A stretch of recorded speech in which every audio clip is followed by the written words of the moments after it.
Aloha, friends. This is Tutu Signs here at Aloha Food Forest.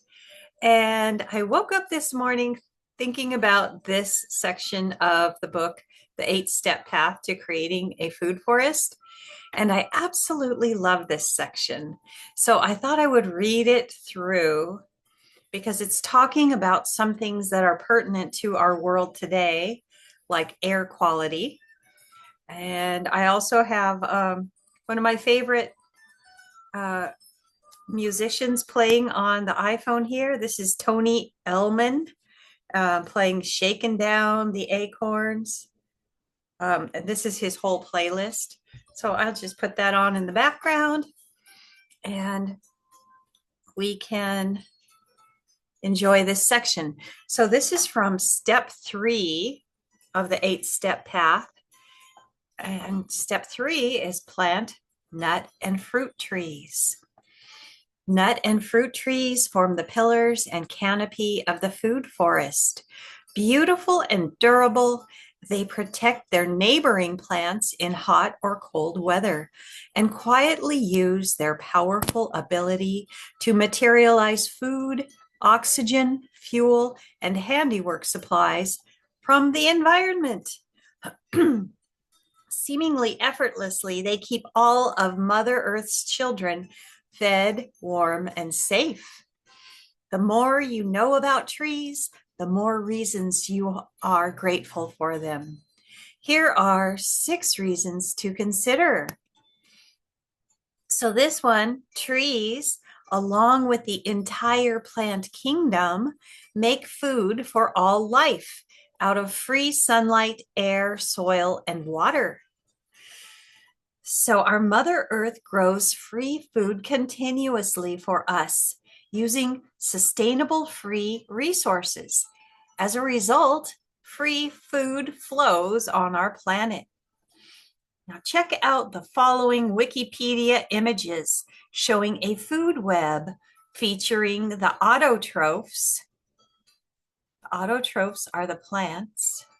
The plant kingdom of primary producers that creates the source of food for all other life. So you can see that they're creating the source of food even for the heterotrophs, which are the soil dwellers, the mushroom, the fungi, the worms, the whatever lives down in the soil. They feed them. Then they also feed the herbivores, obviously, all the creatures that eat plant foods. And then the primary predators that eat those animals are indirectly being fed by the plants, and the secondary predators that eat those. And we would be somewhere in this, probably secondary predators. So even though if we're meat eaters, our food originated from the plant kingdom. And this is another diagram showing a similar thing. Like the tree feeds the soil dwellers, the squirrels, the insects, and then the insects feed the birds and snakes, and then other bigger predators like coyotes or other larger animals would eat these, but it all originates with the plant kingdom.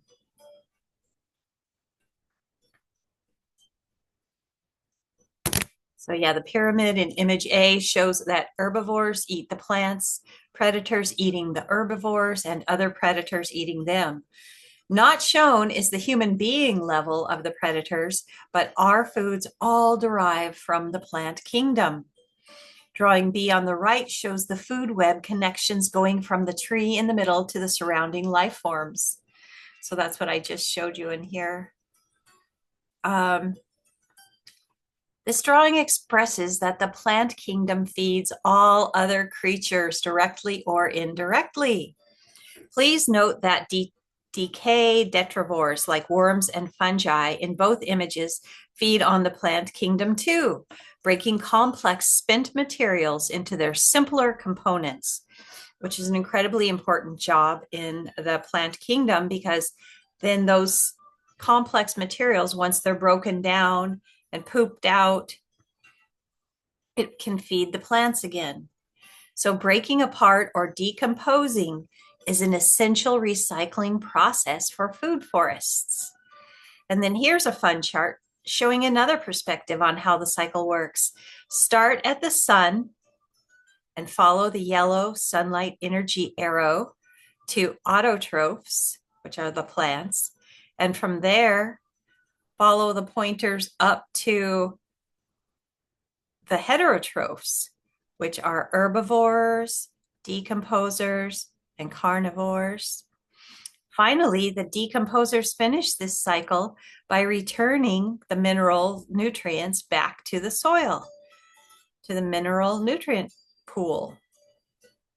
So, and then that feeds the producers again.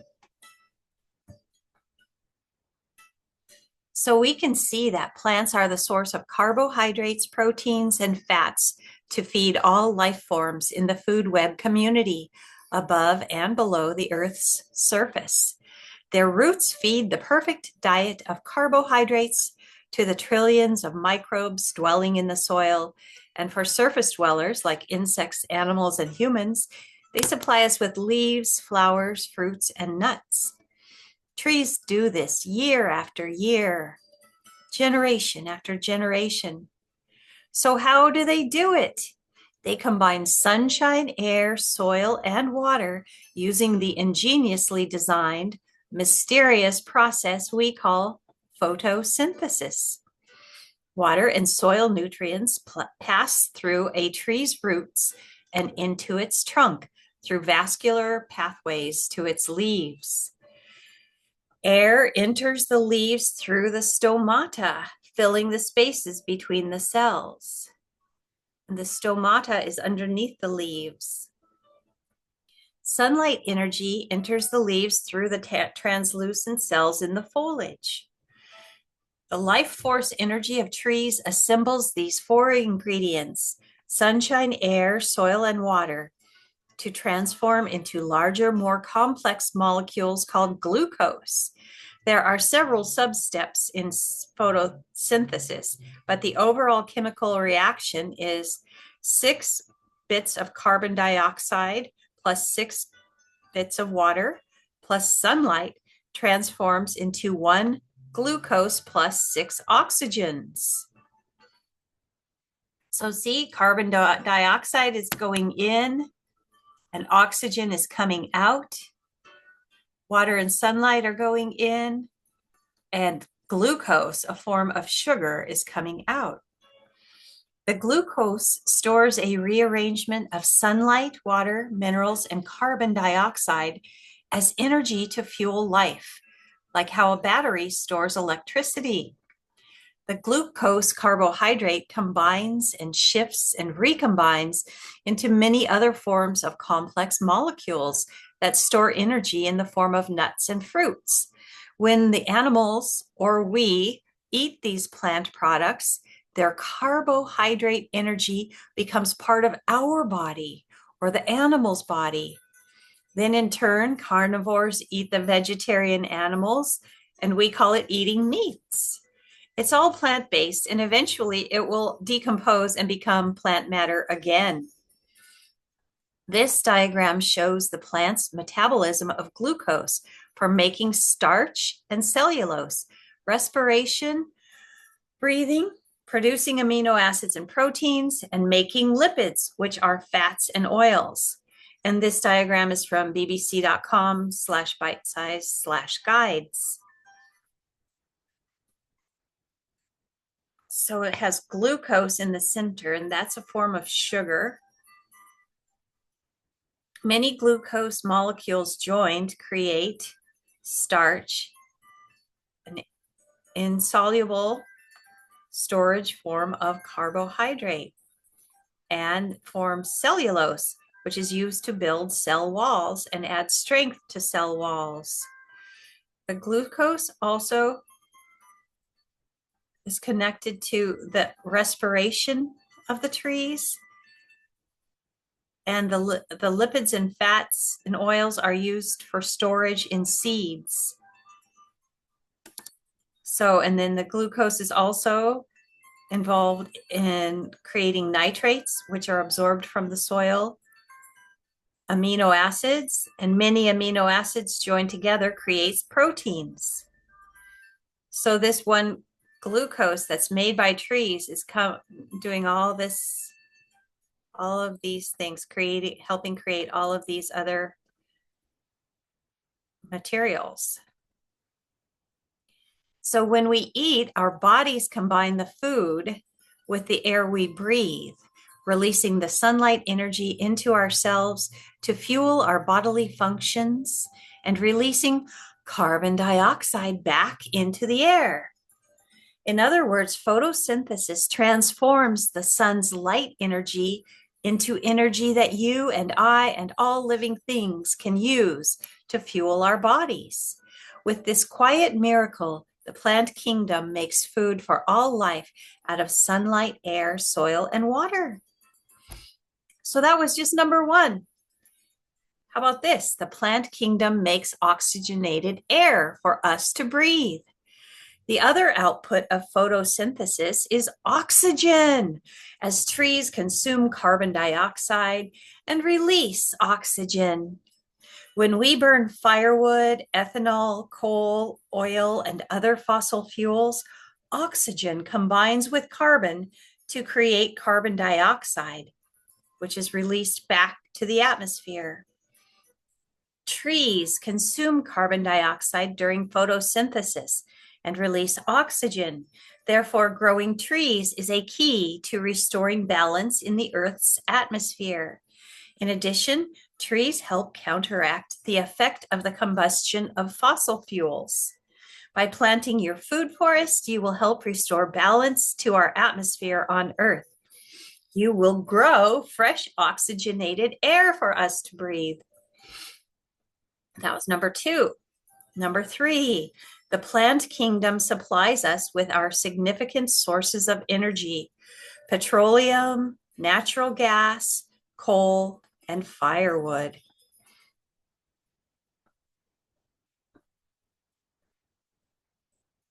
Energy from burning firewood is critical to survival in many parts of the world. One of the carbohydrates resulting from photosynthesis is cellulose, which makes up the bulk of dry wood and other plant material. When we burn wood, we convert the cellulose back to carbon dioxide and release the stored energy as heat. I always say it looks like sunlight coming back out of the fire. Petroleum, natural gas, and coal are all derived from ancient plants and animals, and the energy stored within them came from sunlight through photosynthesis. Burning fossil fuels is like the oxidation process in our bodies. It liberates the power of stored sunlight in a functional form and returns carbon dioxide to the atmosphere. That's where we get our heat for our bodies. Okay, the plant kingdom supplies us with valuable fibers and building materials. Tree branches and trunks provide lumber for us to create buildings and valuable products. Paper is photosynthetically produced cellulose, as is cotton and many other natural fibers. Even wool from sheep derives from photosynthetic energy. Petroleum-based plastics and synthetic fibers come from photosynthesis. Our metal refining depends ultimately on coal or other photosynthetic products. It's difficult to name an economically important material or substance whose existence and usefulness is not in some way tied to photosynthesis and the plant kingdom. So that's number three, I believe. Trees moderate our soil and air temperatures and shelter us and the wildlife from storms.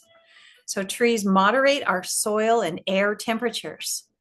So they keep it not too hot, not too cold, and they shelter us and the wildlife from storms. During windstorms, trees slow the wind as it encounters friction from their leaves and branches and create pockets of calmer, warmer areas under their leafy canopies. They cool the air and soil temperatures during hot weather by absorbing, deflecting, and shading the sunlight with their foliage. Year-round, they create pleasant surface conditions for humans and cozy homes for wildlife.